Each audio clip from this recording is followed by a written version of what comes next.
muchísimas gracias a todos por acompañarnos. Buenas tardes, mi nombre es Jimena Celonca, soy la coordinadora del área de bienestar y el día de hoy los saludo con mucho gusto en este webinar que nos trae Yael, que nos va a hablar de la bioética. Les platico un poquito la dinámica para quienes nos acompañan por primera vez. Este webinar será un poco más interactivo. Ya él prefiere que si tienen alguna duda, alguna inquietud, algún comentario que quieran hacer a lo largo del proceso, lo puedan hacer siempre y cuando levanten la mano. Ya él les estará dando la palabra para que puedan activar su micrófono y puedan tener una conversación. Tenemos son 5 o 6, entonces, Yael, bienvenida, muchísimas gracias por estar con nosotros. Agradecemos muchísimo tu tiempo y que el día de hoy estés hablándonos de este tema tan importante. Muchas gracias. Gracias a ustedes por invitarme. Gracias a todos los que se tomaron el tiempo de venir hoy a participar en este webinar. Yo soy Yael Sonnenschein. Mi acento es así un poco raro porque soy colombiana. Soy microbióloga de formación. Tengo una maestría y un doctorado en bioética. Y pues ya llevo más de 15 años trabajando en este tema de la bioética. Para mí es apasionante y resulta ser que toca todos los ámbitos de la vida. Sepamos o no sepamos que así es. En algún momento de la vida nos vamos a topar con un problema bioético. Entonces, quise hoy abordar el tema de la eutanasia y del suicidio asistido porque es un tema que a mí me mueve mucho, me despierta muchas inquietudes y creo que a ustedes también, por eso están aquí. Pues entonces, bienvenidos y vamos a empezar y vamos a ver si cambian de parecer a lo largo de la presentación o no. Yael, discúlpame que te arrebate la palabra.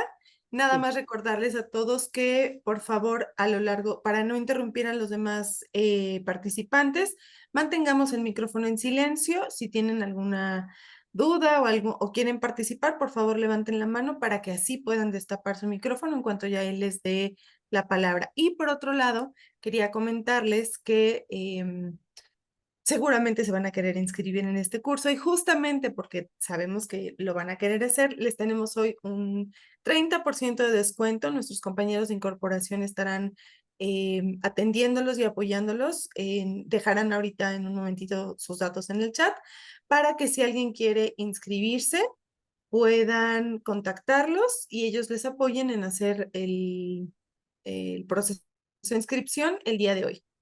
Muchísimas gracias. Una disculpa, Yael, adelante. Pues bien, entramos entonces ya en materia. Quiero comenzar con un caso. Este caso es un caso real. La noticia apareció en CNN en español el 22 de agosto del 2012 y dice, muere Tony Nicholson, el tetrapléjico que exigió sin éxito la eutanasia.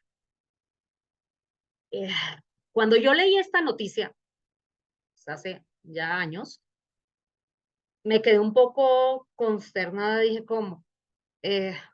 ¿Cómo que exigió la eutanasia? ¿Cómo que exigió sin éxito? ¿Qué quiere decir eso? Mostraban la imagen de este señor y decía, bueno, o sea, es un hombre absolutamente vulnerable. ¿Qué pasa con él? Entonces, pues vamos a ver exactamente qué es lo que pasa con él. Fíjense, eh, el señor Tony era un señor inglés de 58 años de edad. No vivía en Inglaterra, vivía en Arabia Saudita, trabajaba allá, era exitoso en su profesión y tuvo un accidente cerebrovascular y quedó casi totalmente paralizado, solamente conservando la movilidad de los ojos y de su cabeza. Eso es lo que se llama Locked-in Syndrome. Hay por ahí varias películas que enseñan el tema en donde la persona solamente puede mover un poco así los ojos y él se comunicaba a través de su computadora. Él tenía la manera de ir mirando las letras y así ir expresando qué es lo que quería decir. Esto ocurrió en el 2005. Eh, Fue vicepresidente de la Unión de Fútbol Rugby del Golfo Arábico. O sea, era una persona supremamente activa, muy atlético, con 2 hijos, casado, con una vida plena, supremamente activo.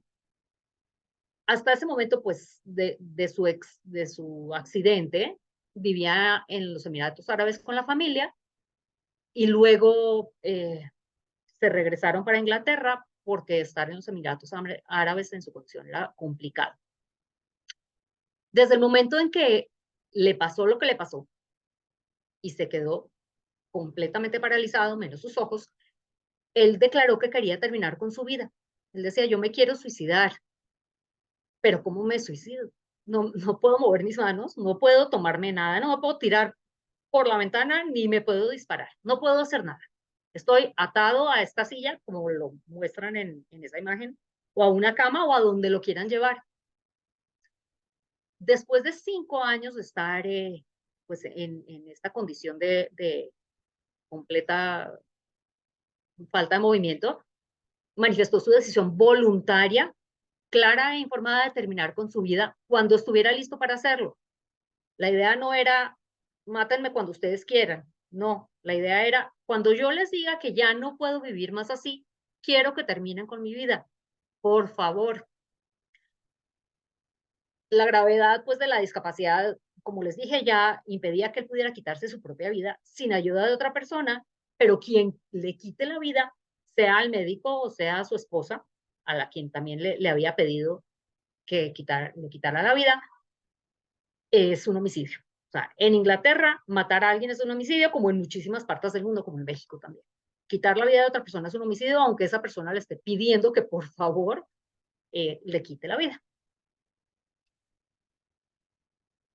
Bien, él hizo una demanda.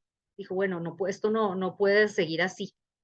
Entonces, en el 2010, instauró una demanda en la Corte Suprema del Reino Unido y lo que pedía era protección legal. Él decía, bueno, por favor, si alguien me quita la vida, que esa persona no sea perseguida por homicidio. Yo lo estoy solicitando, estoy con completa conciencia de lo que estoy pidiendo. Estoy dando mi completo consentimiento. Sin embargo, en el Reino Unido hay una prohibición absoluta de la eutanasia. La eutanasia no se permite, así como no se permite aquí en México.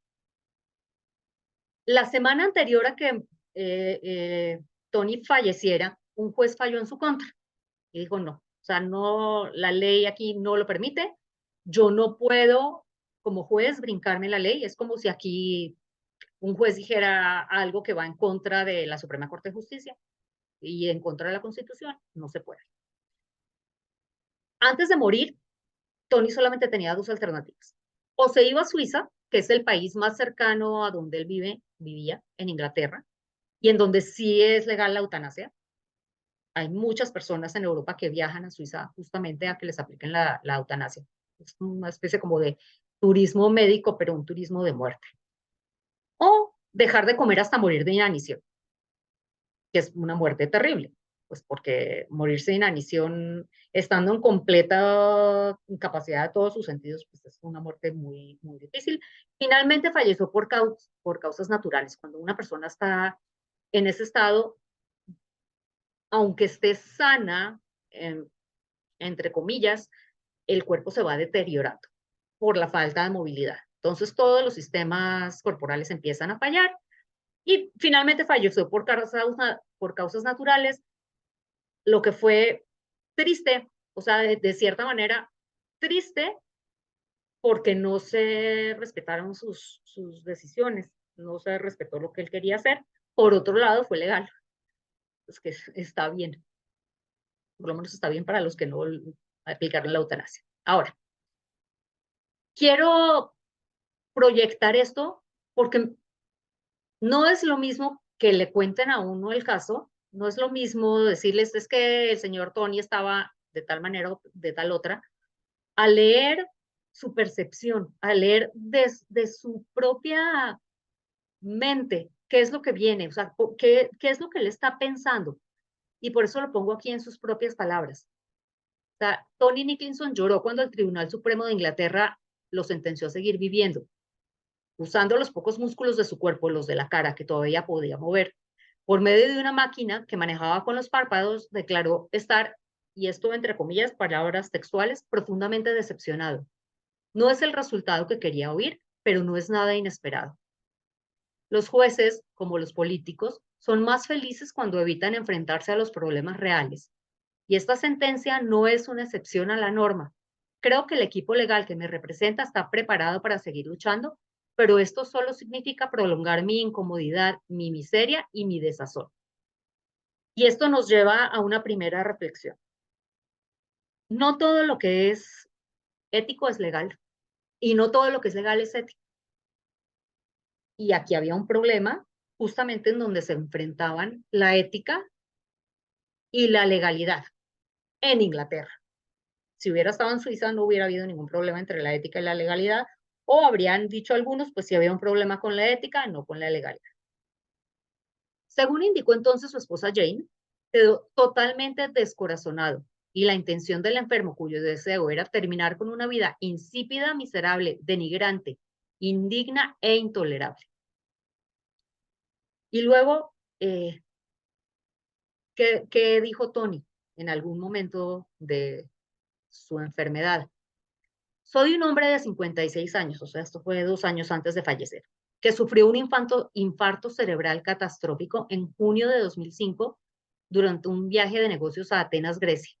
Me dejó paralizado del cuello para abajo y sin habla. Necesito ayuda en casi todos los aspectos de mi vida. No puedo rascarme si tengo comezón. No puedo sonarme si se tapa mi nariz. Y solo puedo comer si me alimentan como a un bebé. Solo que yo no voy a superarlo como lo hace un bebé. Ya no tengo privacidad ni dignidad. Me bañan, visten y apuestan mis asistentes, que son extraños después de todo. Estoy harto de mi vida y no quiero pasar los siguientes 20 años de esta forma. ¿Estoy agradecido con el médico ateniense que salvó mi vida? No lo estoy. Si pudiera volver atrás y supiera en ese entonces lo que sé ahora, no habría llamado a la ambulancia, sino que hubiera dejado que la naturaleza siguiera su. Pues fíjense qué fuerte. Eh, Cuando hablamos de este tema de la eutanasia, del suicidio asistido, eh, tendemos a pensar de manera muy fría, de manera muy separada de los casos reales.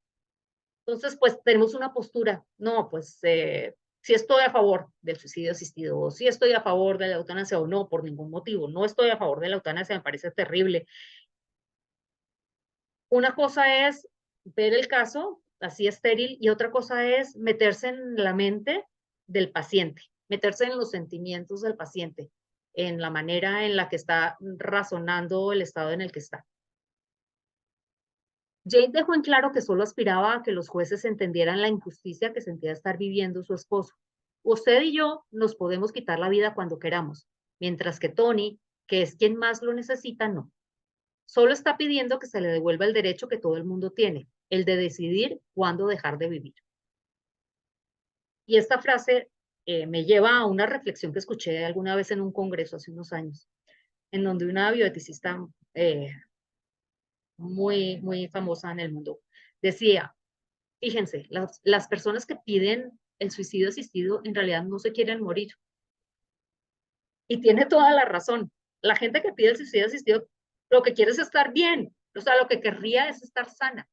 Lo que querría es regresar a la condición en la que estaban antes y no morirse. Eso no es lo que quieren, que es una paradoja, porque el único camino que encuentran es el de decir, yo ya no quiero estar más acá, yo quiero morirme, yo quiero suicidarme, pero no puedo, ya no aguanto estar así. Pero en realidad lo que quisiera es no estar así, es estar bien. O sea, en realidad yo no me quiero morir, yo lo que quiero es vivir y vivir bien, cosa pues, que no se puede en muchos casos. En su momento, Tony añadió, la gente asume que si alguien está tan paralizado que no puede acabar con su vida, está automáticamente incapacitado para tomar esa decisión. Pero si tienen la capacidad mental para tomarla, debería poder elegir entre la vida y la muerte. La única diferencia entre ellos y yo es mi incapacidad para quitarme la vida. Bien, esto es lo que pasa en la bioética. Justamente, ¿qué hacemos? Y esto es lo que normalmente pasa con todos los dilemas éticos. Aquí yo pongo la imagen de un médico, pues porque casi todas las personas que tienen que lidiar con problemas éticos son médicos, pero no son exclusivos de los médicos, son como les comentaba al inicio, los problemas bioéticos aparecen en todas partes, nos pasan a todos en todas las etapas de nuestra vida y normalmente tomamos alguna decisión nosotros solitos, sea buena o sea mala. Tomamos una decisión y lo que hacemos es rogar pues para que la decisión que hayamos tomado sea la correcta, sin mucha preparación, sin saber si lo estamos haciendo bien, sin saber si estamos siguiendo algún lineamiento ético o no. Más o menos vamos tanteando y así lo hacemos. Y como nosotros no somos profesionales de la salud, o muchos de nosotros no somos profesionales de la salud, pues no pasa nada. O bueno, eh, asumimos las consecuencias como familiares de alguien o como nosotros pacientes, nosotros mismos. Pero cuando hablamos de personal de la salud, ellos sí asumen las consecuencias.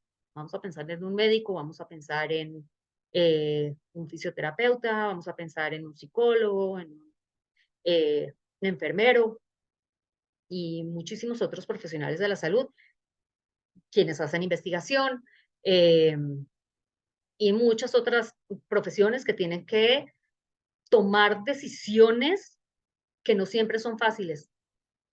Y yo lo que quería preguntarles, y por eso pedí que dejaran habilitados sus micrófonos, es ¿qué opinan? O sea, ¿quién creen que puede tomar una decisión acerca de, en este caso, si la eutanasia sería ética o no? O sea, ¿qué tengo yo que saber para tomar esa decisión? Si a ustedes les dijeran, a ver, vamos a llamar a un grupo de civiles para que aquí en conjunto tomemos una decisión de si es ético, si es correcto aplicar la eutanasia a este señor o no. Voy a dejar de compartir y me gustaría escucharlos.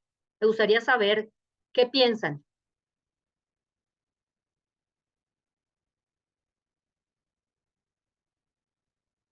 Nadie. Nadie Ana, hablen, ustedes hablen, pero Ana, A ver, Telma, por favor. yo creo que depende de cada caso individual, ¿no? En este caso, creo que el señor estaba en todo su derecho de dejar de vivir porque no quería vivir así, como dijiste hace rato. O sea, el chiste podría ser poder vivir, pero estar sano, ¿no? Pero ya con una enfermedad tan difícil, él ya lo único que quería era dejar de vivir porque su cuerpo no le permitía vivir una vida sana, digamos. Es cierto, o sea, él tiene que, bueno, vamos a suponer que él tiene que, esperen un segundo, a ver, déjenme, que voy a habilitar aquí Y son casos muy extremos, ¿no? son casos muy extremos, pero efectivamente, bueno, quien primero tiene que tomar la decisión, pues, es el paciente. Bien, Y hay que respetarlo. Idalia había subido la mano primero. ¿Quién más debe involucrarse en este caso? Bueno, yo opino que en primer lugar esa persona, porque él es el que lo está viviendo, es su cuerpo, es su vida, ¿no? Entonces él debe decidir, ya vivió muchos años, digamos casi todas las etapas de una vida, tuvo hijos, ¿no? Y bueno, y él lo está decidiendo.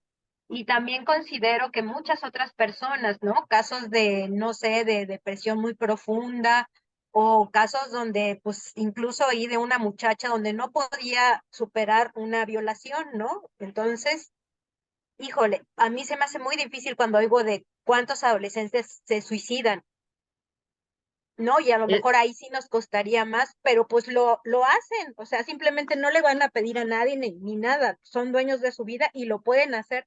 Esta persona no podía hacerlo, desgraciadamente, ¿no? Con todo lo que tenía a favor para quitarse su vida, que ya la había vivido de algún modo, pues yo creo que estaba en todo su derecho, bueno, sí totalmente. está, sí. Entonces, a ver, vamos poquito a poquito. Entonces, el paciente tiene que estar involucrado en esto.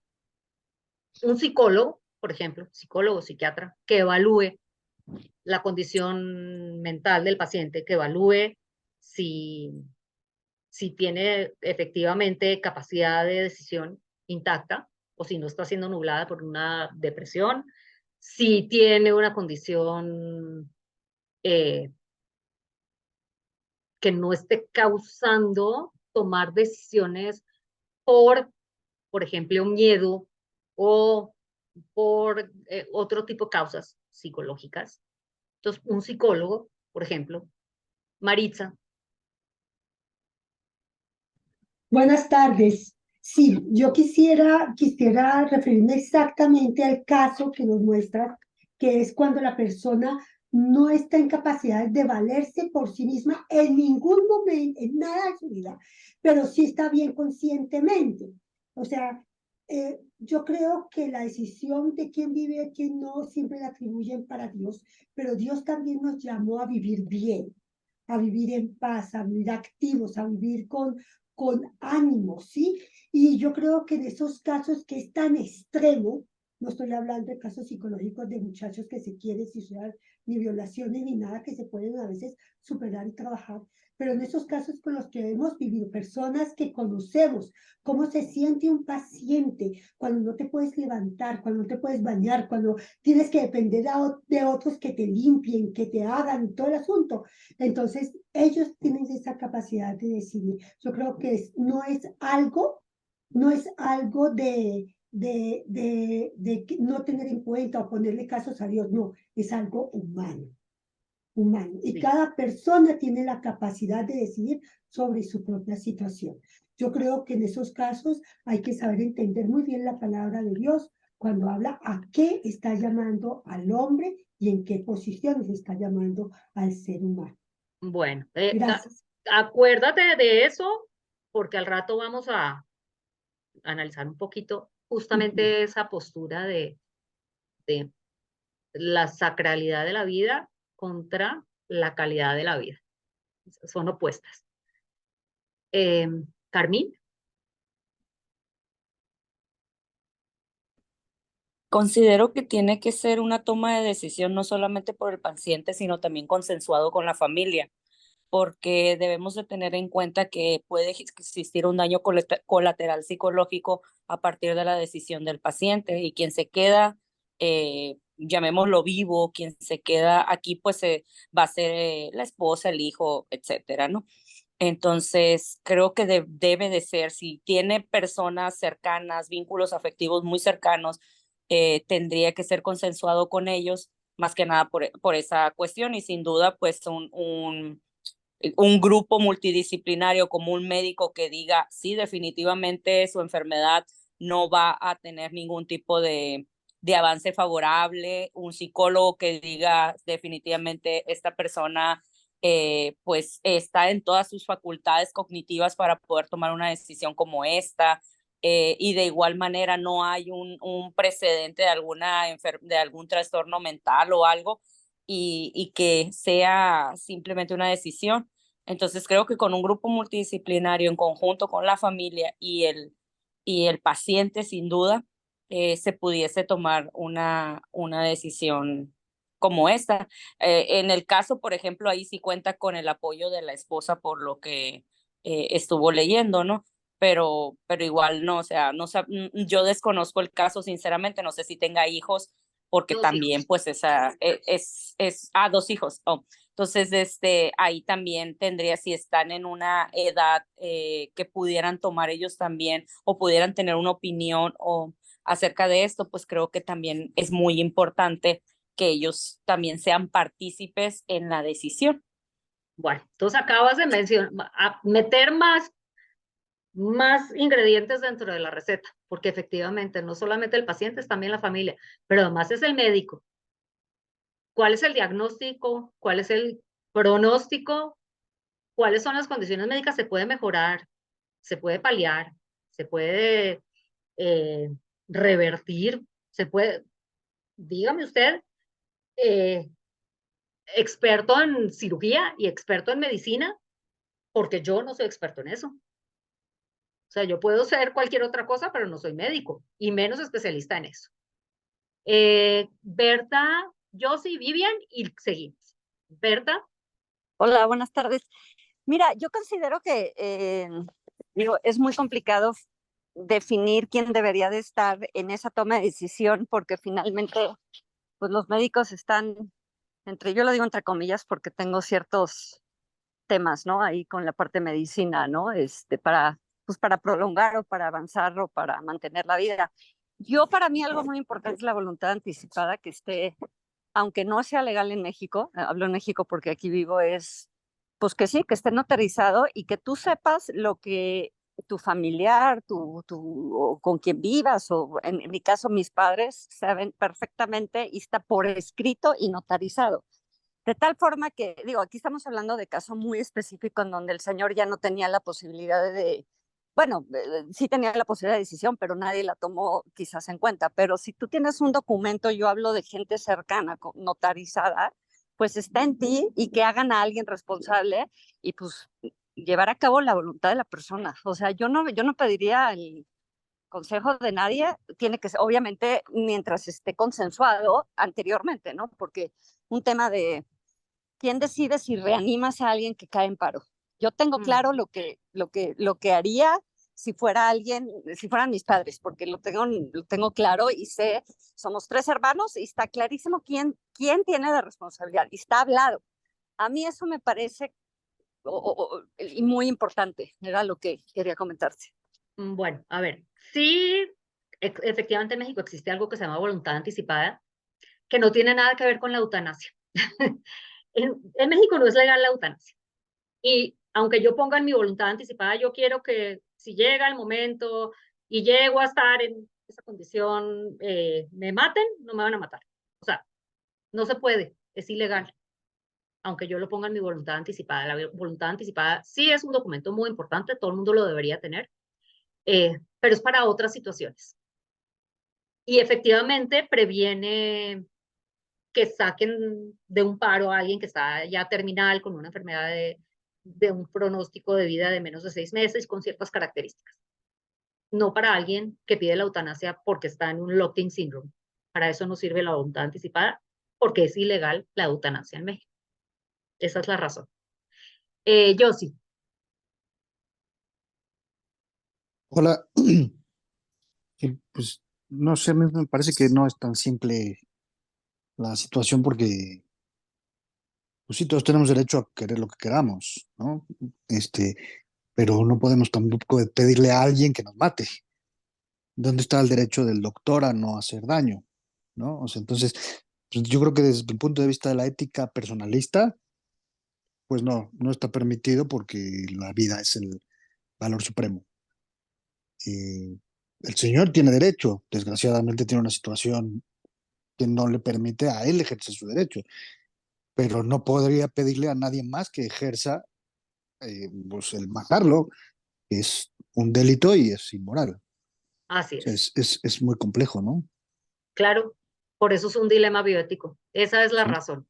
Yo no le puedo pedir a otra persona que me mate. Claro que no no. puedo. Eh, y existe justamente en los países en donde sí hay eutanasia, algo que se llama objeción de conciencia.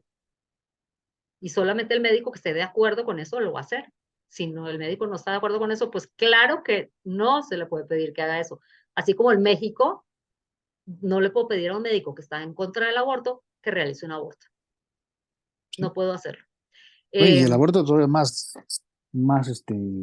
bueno, ahí nos metemos en pero lo en otro, otros pues es un principio en contra de la temas. medicina. Primero no hacer daño y Ajá, matar es daño de cualquier manera. Aunque pongamos calidad de vida, no calidad de vida, pero pues está haciendo daño, ¿no? Está bueno, matando, está es, terminando la es- vida. esa es una postura personalista, ¿No? efectivamente.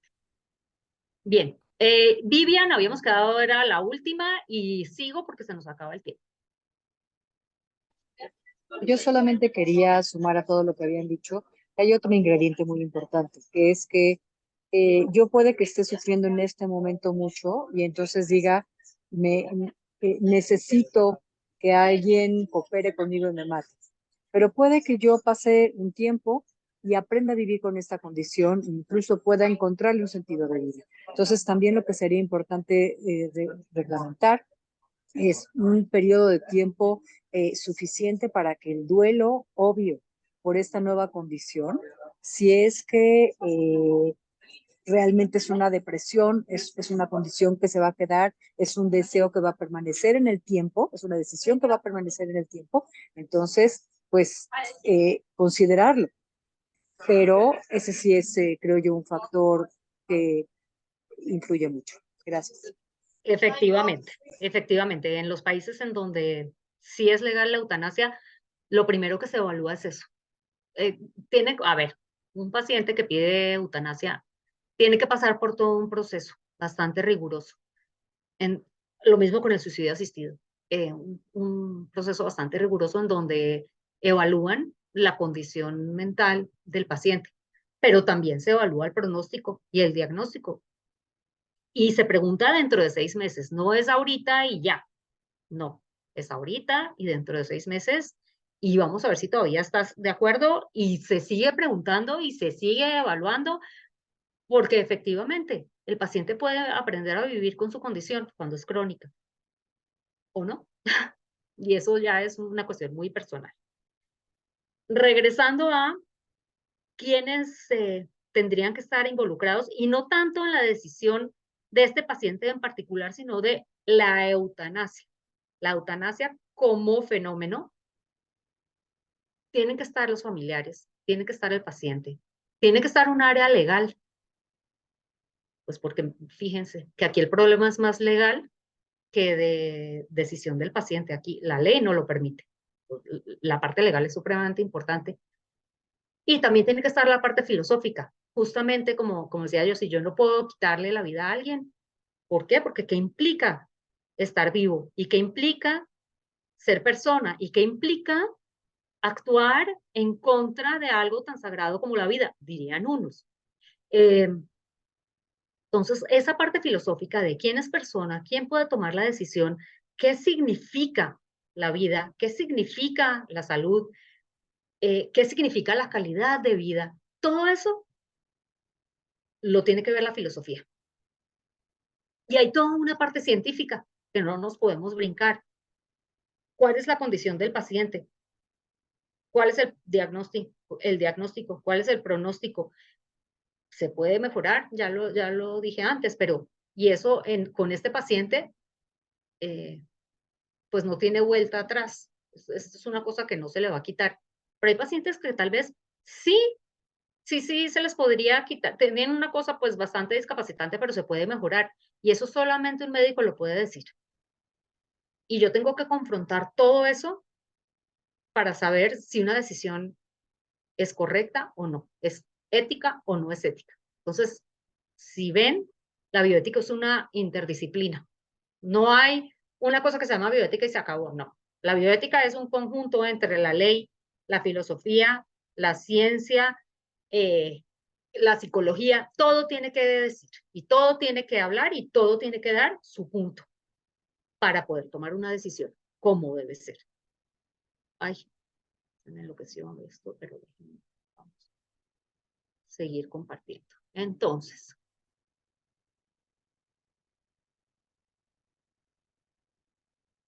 vamos acá. Y entonces, ¿para qué apareció la bioética? Justamente para resolver este tipo de casos y este tipo de problemas. La bioética es el estudio sistemático de la conducta humana en el ámbito de las ciencias de la vida y de la salud, examinada a la luz de valores y de principios morales. ¿Qué es lo que quiere decir eso? Vamos a estudiar, yo como bioeticista, estudio mi conducta, no mi pensamiento lo vamos a dejar a un lado. Yo puedo estar de acuerdo con la eutanasia, vamos a suponer, y no llevar a cabo ninguna eutanasia. No lo voy a actuar y si no lo actúo, no hay conducta. Entonces, es el estudio sistemático de la conducta humana. Sistemático porque se usa una escala de valores. Y no es una, es la escala de valores que yo considere que es la correcta. Y hay diferentes escalas de valores y hay diferentes corrientes. Entonces, hay una corriente bioética que ya se mencionó aquí, que es el personalismo, por ejemplo, y ve las cosas de una manera. Hay una corriente bioética que es el principialismo y son los famosos principios de beneficencia y no maleficencia y respeto por la autonomía del paciente. Bueno, y hay otras. Está el utilitarismo, hay muchas otras. ¿Qué es lo que resuelve? Problemas en el ámbito de las ciencias de la vida y de la salud.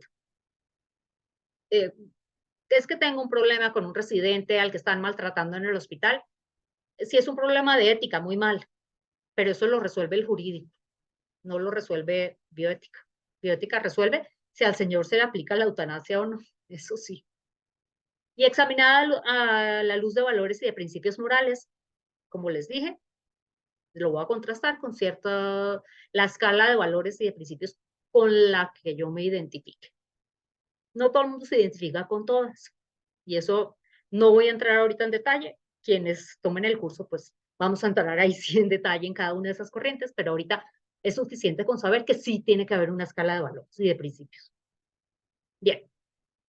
Entonces hay diferencias entre el suicidio asistido y la eutanasia. Hay diferentes tipos de procedimientos. ¿Qué es la eutanasia o eutanasia activa, que es la que conocemos como eutanasia normalmente? El médico o una persona, si ustedes quieran, administra una dosis total de medicación. Es el agente en los eventos que llevan a la muerte del paciente. Y esa eutanasia puede ser voluntaria o involuntaria. Si es involuntaria, pues es un homicidio y no es ético. Fin. Ahí ya tache, nada que hacer.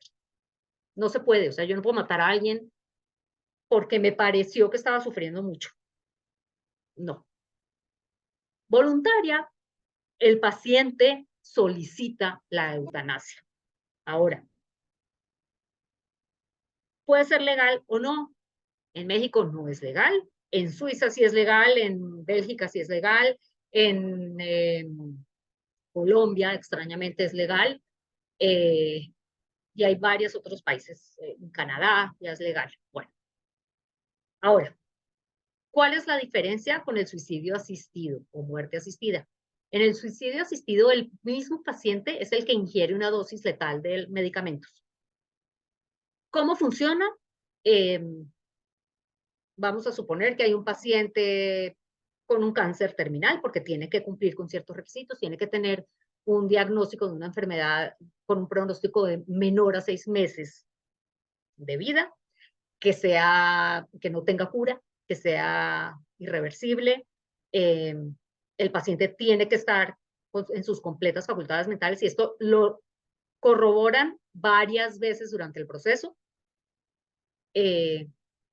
Bueno, y si todo encaja y después de todos los estudios se decide que sí es una persona que podría recurrir al suicidio asistido, se le da una receta para el medicamento que se vaya a usar, y el paciente lo puede comprar y tenerlo ahí en su casa. Y puede nunca tomárselo, dejarlo ahí y ya, y morirse por muerte natural, o decidir que sí se lo va a tomar, y cuando decida que se lo va a tomar, llama a alguien, porque hay ciertos médicos que lo hacen, o hay ciertas fundaciones, y lo que hacen es ir a su casa y juntar a toda la familia, si así lo desea el paciente, y hacer una ceremonia si el paciente lo quiere, o sentarse a oír música, o sentarse a ver las fotos, lo que ustedes quieran, más bien lo que el paciente decida.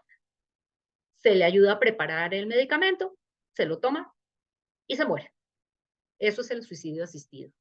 Tampoco es legal en todas partes. En México no es legal. En muchos estados en Estados Unidos sí es legal, y en muchos países de Europa sí es legal. Ahora, existe algo que es no administrar o retirar intervenciones médicas, como mencionaba alguien hace un rato. Un paciente al que no van a hacerle una reanimación cardiopulmonar, o sea, que cae en paro y tiene una enfermedad con esas características de que es terminal, de menos de 6 meses de diagnóstico de vida, y tiene, por ejemplo, en México, ahora sí, una voluntad anticipada escrita. Voluntad anticipada, para los que no sepan, es un documento legal en donde yo, en toda mi capacidad mental, digo que no quiero que me reanimen y que no quiero que me intervengan de ninguna manera agresiva si caigo en paro, por ejemplo, o si me tienen que conectar a un ventilador, por ejemplo. Y lo correcto es que no se haga. Entonces, si yo tengo mi voluntad anticipada, me pueden no reanimar. y se permite la muerte. Es lo que algunos llamarían eutanasia pasiva, pero no. Es dejar que la enfermedad siga su curso. Y se permite si el paciente es competente y si así lo decide. Y puede cambiar de opinión. Si el paciente en algún momento dice, no, a mí sí, conéctenme a un respirador, se conecta. O sea, no es que ya a fuerzas firmó y pues ya se murió. No, no, no es así. Y por último, existe algo que es muy común, poco hablado, y es la administración de opioides y sedantes, lo que se llama sedación paliativa, que no es ni una eutanasia, ni un suicidio asistido, ni la administración o retiro de intervenciones médicas, es, como dice la palabra, una administración de opioides y sedantes para aliviar el sufrimiento.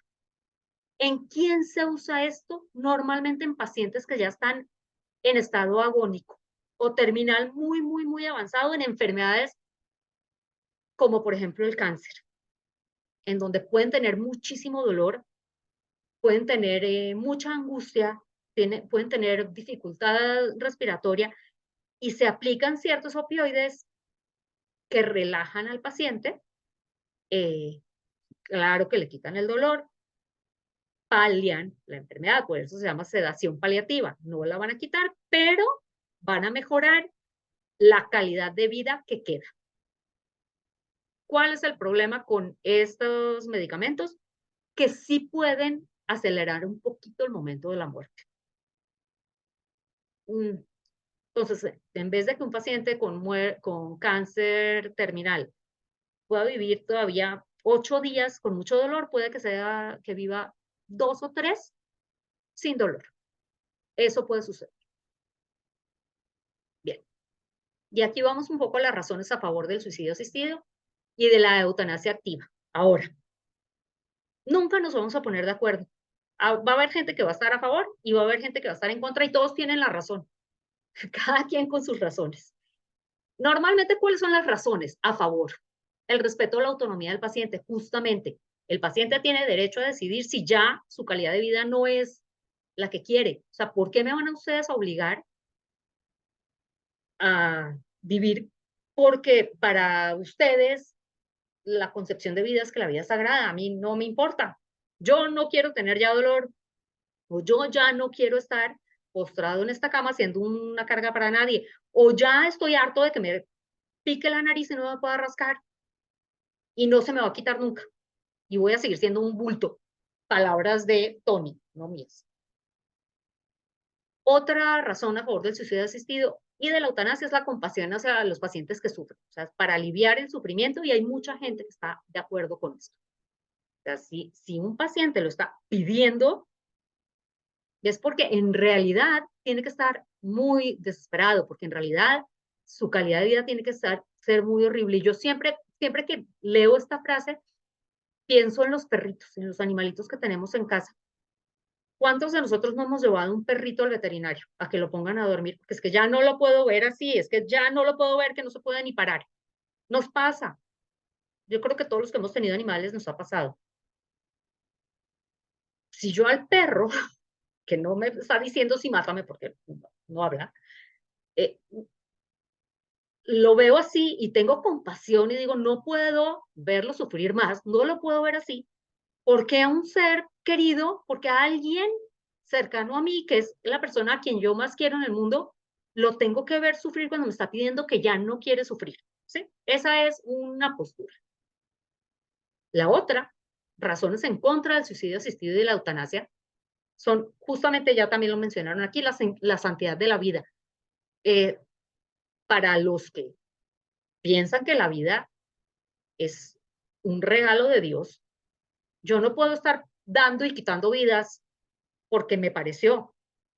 ¿Quién soy yo para quitarle la vida a alguien? ¿Y quién soy yo para quitarme mi vida? Además, o sea, la vida es sagrada, no la puedo quitar. Así como tampoco la puedo dar, no puedo andar jugando con la vida. También lo mencionaron aquí, el sufrimiento casi siempre puede ser aliviado, casi siempre. Por eso existen los cuidados paliativos tan importantes, que hoy en día ya están, afortunadamente, ya se aplican en muchos lugares. Por otro lado, hay gente, dependiendo de sus creencias religiosas, que ven al sufrimiento como redención, como manera de expiación y ofrecen ese sufrimiento. Ese es un pensamiento, por ejemplo, muy arraigado en el cristianismo, pero también en muchas religiones del Oriente. En la India, por ejemplo, el sufrimiento es parte de ofrecerle a Dios ese dolor, de ofrecerme a mí mismo para paliar tal vez todo lo malo que he hecho. Entonces, es una parte importante que no todos consideran, o sea, ahora sí depende de dónde vengamos y de nuestras creencias y de nuestra manera en la que hemos crecido, pero es una manera de verlo. Otra razón en contra del suicidio asistido. Muchos dicen que esas solicitudes de suicidio asistido o de eutanasia vienen de depresiones muy fuertes. Y sí, en muchísimos casos, claro que sí vienen de depresiones muy fuertes. No en todos los casos. Por ejemplo, este señor Tony tuvo muchos años para procesarlo. O sea, no fue una decisión, no es que él tuvo su accidente cerebrovascular, se quedó paralizado y a los 3 días decía, ya mátenme. No, no fue así. Pasaron años y años y años en los que ya pasó por todas las etapas del duelo, hasta que llegó a la de resignación. Se acabó, yo ya no voy a salir de esto, ya no es que ni siquiera está deprimido, es que ya no quiere vivir así, punto. Ya no habla desde una depresión. No es que haya tantos casos, tampoco crean que hay tantos casos de suicidio asistido ni de eutanasia, casi nadie los lleva a cabo, son muy pocos los que sí terminan suicidándose con asistencia de alguien, quitos. Pero bueno, también da miedo de abuso. Da miedo de caer en esa pendiente resbaladiza en donde, ¿qué tal que entonces empiecen a aplicarle la eutanasia a todo el mundo? Pues porque en una de esas yo dije que sí y entonces pues nos empiezan a matar, pues porque dijimos que sí en algún momento. Por eso hay tantos candados para el suicidio asistido y para la eutanasia. No se hace fácilmente, es un proceso largo, es un proceso complicado, eh, pero pues sí, puede haber miedo al abuso, efectivamente. Y sobre todo porque hay historias, bueno, más bien hay eventos históricos de eugenesia. Sabemos muy bien, nosotros los judíos, cuando venimos del Holocausto, sabemos muy bien lo que es eugenesia y sabemos muy bien cómo se puede abusar de cosas de este tipo. Y el último es el papel del médico. Y también ya lo comentamos aquí, alguien lo comentó. El médico está formado para curar. El médico está formado para aliviar. El médico no está formado para matar. Es parte del juramento hipocrático, es voy a curar. Ese es mi juramento a la sociedad. Por otro lado, ¿qué pasa si yo no puedo ya curar? Porque el médico está obligado a hacer todo lo posible, no todo lo imposible, y no todo. Hay una gama de todo lo que se puede hacer y hay que hacer lo posible, y hay que hacer lo ético, no hay que hacer todo. Y esto pues se puede ver de dos maneras. Todo es, tengo que hacer todo, si el paciente me pide que lo mate, ¿lo tengo que hacer? No, no lo tengo que hacer. Por otro lado, ¿tengo que hacer todo? No, no tengo que hacer todo, tampoco tengo que preservar la vida de alguien que me está pidiendo que ya no quiere vivir. ¿Cómo reconcilio esas dos miradas? Es complicado. Y bueno, este es otro caso, lo voy a ver mucho más cortito y no me voy a detener mucho en él porque ya no tenemos mucho tiempo, pero esto también puede suceder, fíjense. El señor C, hombre de 68 años con EPOC, o sea, una enfermedad pulmonar bastante complicada, desarrolló falla respiratoria, que es lo que suele suceder. Muchas veces manifestó a su médico que no le importaría estar conectado a un ventilador por corto tiempo. Si no se recuperaba, quisiera morir en paz. Después de 2 semanas, de medicamentos, de broncodilatadores, de ventilador mecánico, hubo poca mejoría con falla respiratoria persistente. Pidió ser desconectado y que lo mantuvieran cómodo hasta su muerte. Tanto su familia como su médico consideran que su decisión fue informada. Este es otro caso. ¿Y en qué se diferencian del anterior? Y me voy a salir ya de aquí y voy a dejar de compartir. ¿En qué se diferencia del otro caso? Para empezar, no es un paciente que esté sin manera de moverse. Eso es lo primero. Y hace mucha diferencia porque, como decía Tony, cuando uno no se puede mover, piensan que ya se le, bueno, no son palabras de él, pero mías, piensan que ya se le atrofió el cerebro y que no puede tomar decisiones. Este paciente está tomando su decisión, del ventilador mecánico. Y nadie está dudando de su decisión, nadie está dudando de lo que quiere hacer. Seguramente el señor firmó o no firmó una voluntad anticipada. Y la voluntad anticipada no tiene que ser, bueno, lo ideal es que sí esté escrita, pero yo puedo dar mi voluntad oral a mis familiares y decirles a mí, no me vayan a conectar. Perfectamente puedo hacerlo. Y no se conecta. Es más, le quitan un problema ético a la familia, al médico, al hospital y a Raimundo y todo el mundo. O sea, se lo facilitan. La otra diferencia es, al señor lo conectaron a un respirador. ¿Se le puede quitar el respirador? Sí. ¿Va a tener dificultad para respirar? Sí. ¿Se va a morir? Probablemente. Probablemente sí. Pero no pasa nada. O sea, entonces, ¿eso fue una eutanasia, haber desconectado el respirador? No, no fue una eutanasia. ¿Fue un suicidio asistido? No, no fue un suicidio asistido. Se dejó que la enfermedad corriera su curso natural. Porque hoy en día existe la tecnología y existen ventiladores mecánicos, pues existe la posibilidad de conectar a alguien que lo necesite. Antes no había. Antes la gente que tenía esa condición estaba en su casa y se moría. ¿Ya? O sea, se moría después de un tiempo. Cada vez respiraba peor, cada vez tenía menos movilidad, cada vez circulaba menos su sangre, cada vez, o sea, se va deteriorando porque es una enfermedad grave. Y llega un momento en el que entra en paro y se acabó. Y se tomaba la muerte de manera mucho más natural. Hoy en día, la tecnología nos ha metido en todos estos problemas en donde, a ver, si lo desconecto, entonces lo maté. Y si no lo conecto, entonces lo maté. Que no es cierto, no es cierto. Por eso hay que estudiar bioética. Si le hago el caso al paciente, pues es que ahí estaba deprimido. Y si no le hago caso al paciente, entonces es que no estoy respetando su autonomía y su capacidad de decisión. Entonces, ¿qué hago? Si sigo las indicaciones del médico, pues el médico va a hacer todo lo posible porque para eso se formó. O sea, ningún médico le va a decir al señor, vaya y muérase en su casa. Le va a decir, venga, señor, lo vamos a hospitalizar. Porque eso es lo que el médico sabe hacer, es su formación.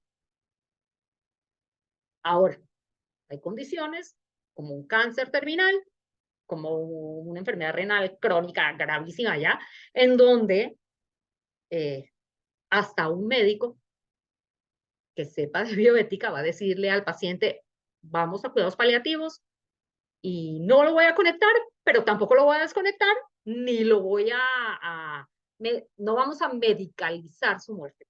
No vamos a hacer eso. Vamos a mejorar sus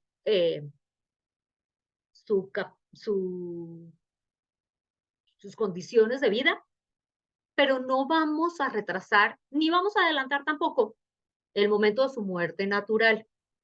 Y esto ya me lleva a mi última reflexión, que también la había mencionado hace un rato, y es este encuentro que pasa entre la calidad de vida y la sacralidad de la vida. Para algunas personas es más importante conservar la vida porque la vida es sagrada. Para otras personas es más importante tener calidad de vida aunque eso signifique que la vida dure menos. ¿Unos están mal y otros están bien? No, no. En bioética no hay unos están bien y unos están mal. En bioética hay diferentes posturas y la manera como se resuelvan los dilemas, eso sí tiene que ser congruente con la manera en la que uno piense, pero no hay blanco y negro. No hay tú estás mal y yo estoy bien, o yo te impongo lo mío, o tú me impones lo tuyo. Porque entonces, ¿quién le impone a quién? Ahí es donde no se vale. Entonces, creo que yo hasta aquí con mi presentación me gustaría oír un par de comentarios. Empezamos a las 6, perdón, a las 5:05, terminamos ahorita 6:05. Entonces, 2 o 3 preguntas. ¿Alguien que quiera comentar algo? A ver, yo tengo una pregunta. Hola. Sí, hola. Sí, ¿qué pasa en el caso de que con un paciente que la verdad no tiene ninguna mejoría porque los médicos así lo ven y el paciente la verdad está en una situación mal, vamos a decir, tipo vegetal, vamos a decir, Ok. y en que él no haya tomado ninguna decisión, no haya dejado nada dicho? ¿Cuál es la postura? ¿Tú crees que eh, la familia tiene el derecho de decidir por él? Porque también está la postura de que quién es quién para decidir quitarle la vida a esta persona. Pero ¿qué pasa? Cuál es, ¿Cuál sería la posición de veras correcta hacia este paciente? Bueno, ¿Cómo verías esto? a ver, otra vez, no hay una posición correcta, no hay una. No hay. No hay una posición correcta, no hay. Va a depender mucho de los valores, de los principios que vayan acordes a lo que yo pienso. Ahora, en un paciente así, que tiene, por ejemplo, eso se llama estado vegetativo persistente. Un paciente con estado vegetativo persistente, normalmente, bueno, en la mayoría de los casos, el 99% de los casos, no se recuperan. ¿Qué pasa con un paciente así? No tiene, o sea, tiene un daño cerebral que no le permite tener conciencia, o sea, está en un estado de inconsciencia, que no quiere decir que no tenga periodos de vigilia, por ejemplo, sí pueden abrir sus ojos y tienen periodos de sueño en donde se duermen, pero no están conscientes, no hay conciencia. Pueden tener movimientos, por ejemplo, sí se pueden mover algunos y otros no, pero no son movimientos voluntarios. No se pueden alimentar por sí mismos. Por ejemplo, ¿por qué no? No porque no tengan la capacidad más muscular, o sea, podrían, pero no tienen la conciencia, por ejemplo, para deglutir. No pueden hacer nada de eso. Entonces, el paciente está, vamos a suponer. Perdón, Yael. Sí. En este caso, por ejemplo, es un paciente que sí se puede mover, pero hay que ayudarle a moverse. Hay que ayudarle a comer, hay que ayudarle a todo, Entonces, porque solito no puede hacer nada. Entonces no tiene un estado vegetativo persistente. No, no es vegetativo. Bueno, entonces Pero es un paciente pero se está crónico. deteriorando, cada vez está peor. Sí, claro, sí, cada vez va a estar peor. Y lo correcto, y ahora sí no hay posturas, ahora sí, que lo correcto es ¿Qué es? acompañarlo y cuidarlo y darle lo que vaya necesitando. A ver, ¿come por sí mismo? Pues entonces hay que alimentarlo. Bueno, por sí mismo se le da con la cuchara y traga. Se le da con la Hay que cucharita y hay que alimentarlo. aplastarle y hay que, Bueno, hay que moverlo. O sea, lo que hay que hacer es darle cuidados paliativos. Es lo que se llama cuidados paliativos. Y puede ser que llegue un momento en el que el paciente se quede postrado y ya no se pueda parar, y ya no se pueda mover, y ya no pueda tragar, y ya no pueda casi ni respirar, porque eso es lo que va pasando. Y en ese caso se van paliando los síntomas. ¿Qué quiere decir? Si el paciente quiere comer, come. Si no quiere comer, no come. Y no es que lo esté matando de hambre, no es lo mismo matar de hambre a alguien que no alimentar a un paciente que ya no come. Que ya no quiere comer. Que ya no quiere comer. Y no lo voy a alimentar a la fuerza. Y no le voy a poner, por ejemplo, una sonda, porque eso lo único que hace es prolongar un estado de agonía que no hay necesidad de prolongar, que ya no es correcto con la calidad de vida. Entonces se palia. Se quiere hidratar, se le da hielito. Quiere comer, sí, se le da a comer, claro. No quiere comer, no. Se puede mover, pues lo voy a llevar en lo posible a moverlo. No se puede mover, pues yo lo voy a ayudar a girarse en su cama para que no le salgan escaras. Lo voy a estar cuidando, eso sí. Y lo voy a acompañar y le voy a poner música y le voy a hablar. Y si veo que tiene dolor, le voy a dar algo para el dolor. Eso es lo que hay que hacer. Pero en ningún momento, o sea, lo correcto en una enfermedad que es crónica y que se va empeorando es dejar el curso de la enfermedad, a menos de que tenga una cura. Si tiene una cura, tiene una cura. Pero si no tiene una cura, se deja que se progrese la enfermedad con la menor intervención posible para no medicalizar la muerte, para no prolongar ese estado de agonía. Ya me pasé por un minuto. No sé, si me permiten contestar la pregunta de Sergio y terminamos. Gracias. ¿Qué tal? Buenas tardes. No enciendo cámara porque tengo muy débil el internet. Hace un momento comentó usted que nadie te va a decir ten a tu paciente y llévatelo a tu casa. A mí así me dijeron con mi esposa. En cancerología ya me dijeron, ¿sabes qué? Pues ya no podemos hacer nada, es mejor que muera en tu casa a que muera en el hospital solita, ¿no? Bueno, a ver, en cancerología tienen un excelente servicio de cuidados paliativos. No sé si lo ofrecieron, lo debieron haber Sí, ofrecido. sí, Okay. sí. Bueno, esa es la ventaja que tienen en cancerología, justamente, que no tienen en otros hospitales. Por eso uno en otros hospitales no oye eso. En cancerología, cuando ven que un paciente ya está terminal y que de verdad ya no pueden médicamente curar, ya no pueden hacer nada, prefieren mandarlo a casa, que es el lugar ideal. En realidad, es lo correcto, lo que hicieron fue lo correcto. Mandarlo a casa con cuidados paliativos. Y eso sí, estar encima con los cuidados paliativos. O sea, lo que no se vale es mandarlo a casa y dejarlo que ya, que se muera. No. Se manda con cuidados paliativos y cancerología tiene ese servicio muy bien organizado. Entonces, si mandaron a su esposa a casa con cuidados paliativos, fue el camino correcto, pero casi no se oye. O sea, desgraciadamente en México casi no se oye eso. Los hospitales privados pues no quieren mandar a los pacientes a casa pues porque si no los hospitalizan, ¿cómo ganan? Y los hospitales públicos pues no los quieren tener hospitalizados porque no tienen camas, entonces los mandan a su casa. O sea, pero los abandonan, no es que los mandan, sino que los abandonan en su casa, porque no les mandan cuidados paliativos y ese es un problemota. Claro, mi Pero pregunta pues, sería, ¿en qué perspectivas hay en México para que se autorice la eutanasia? ¿Hay posibilidades? ¿No hay avances? no, si hay, a ver, sí hay avances y va a haber una discusión, de hecho, en el Congreso acerca de eutanasia y suicidio asistido, pero pues miren, lo que pasa en México es que nuestros congresistas están muy ocupados haciendo otras cosas, eh, que no son exactamente legislar en las cosas importantes, sino legislar en otras cosas.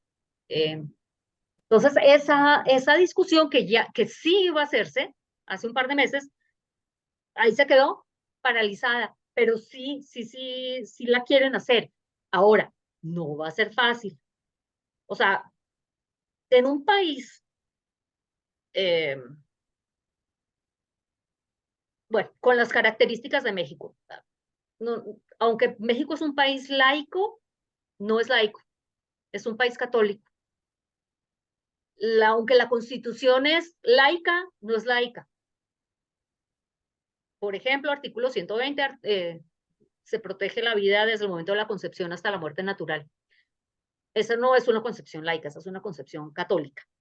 Entonces, en un país como México, yo no veo fácil que se pudiera legalizar la eutanasia. De hecho, no sé si es conveniente que se legalizara la eutanasia. pues porque también sabemos cómo son los servicios de salud en este país. Entonces, si caemos en la clínica no sé qué del ISSSTE, en donde están llenos de pacientes y ya no les caben y ya no, y un médico tiene 85 pacientes en cada turno, pueden suceder cosas. Entonces, no sé, yo no veo claro. No creo que en México Entonces, vaya a ocurrir. eso me llevaría, disculpe la interrupción, a la siguiente pregunta. ¿Qué caso tendría hablar de eutanasia en México? Bueno, no lo sabemos, miren, en Colombia se legalizó y se legalizó. Entonces, en realidad, no es tanto porque tenga un caso legal, que ahorita no es legal, sino porque son preguntas que nos vamos a hacer, sea legal o no. E igual pasa con 1000 otras cosas en bioética, como Pero el aborto. sería exacto, a eso iba, eso sería moralmente ético, porque quizá hablar de Ah, bueno. eutanasia sería como hablar de aborto, ¿no? Ahí sí, vamos a las diferentes posturas, no todo el mundo piensa lo mismo. Hay diferentes corrientes y hay diferentes maneras de defender esos diferentes puntos de vista. El chiste está en no imponer. Entonces, así como algunos defienden tanto el aborto y otros están tan en contra del aborto, y la Constitución dice una cosa y los estados dicen otra, podría suceder algo igual con la eutanasia y con el suicidio asistido en México. ¿Quién tiene la verdad? A ver, ¿quién tiene la verdad? Pues yo digo que yo tengo la verdad y el otro dice que tiene la verdad y el otro dice que él es el correcto y el otro dice que el otro es el correcto. Entonces, Bueno, cada quien tiene su verdad, ¿no? cada Solamente quien, usted tiene su hemos postura, vamos. Cada quien tiene su padecido, postura. los que hemos padecido a un paciente terminal, sabemos de lo que estamos hablando y Exacto. sabemos de la agonía de nuestros seres queridos, ¿no? Así es. Y lo mismo pasa con las personas que se someten a un aborto. Quien no se ha hecho un aborto no sabe lo que quiere decir eso. Y quien sí se ha hecho un aborto sí sabe y tendrá más herramientas para discutir. Yo los invito a que se metan al curso y ahí podemos discutir mucho más todos estos temas. Por lo pronto se me acabó el tiempo, ahora sí ya me pasé, me Gracias. repasé. Si tienen cualquier duda, cualquier pregunta, María Estela, te voy a responder rapidísimo. En México hay médicos que lo hacen, sí, claro. Hay médicos que, así como hacen abortos que no son legales en donde no es legal, hacen eutanasias donde no es legal, y no es solo en México, en todas partes del mundo. En todos los hospitales del planeta se bajan los niveles de oxígeno de un paciente cuando ven que está gravísimo. En todos. Los médicos no lo van a decir porque es ilegal, no porque no sea ético para ellos, sino porque es ilegal y los meten a la cárcel.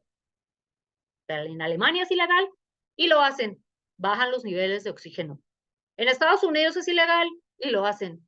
Entonces, no siempre lo ético es legal, no siempre lo legal es ético.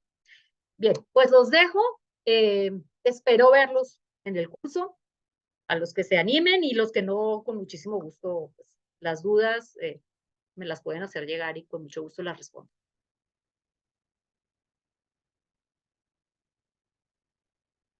Y no sé si por parte Buenas de... tardes, maestra Yael. Sí, Agradecemos por parte de la Universidad Hebraica su excelente ponencia y el poder compartirnos pues toda la información que amablemente el día de hoy nos compartió.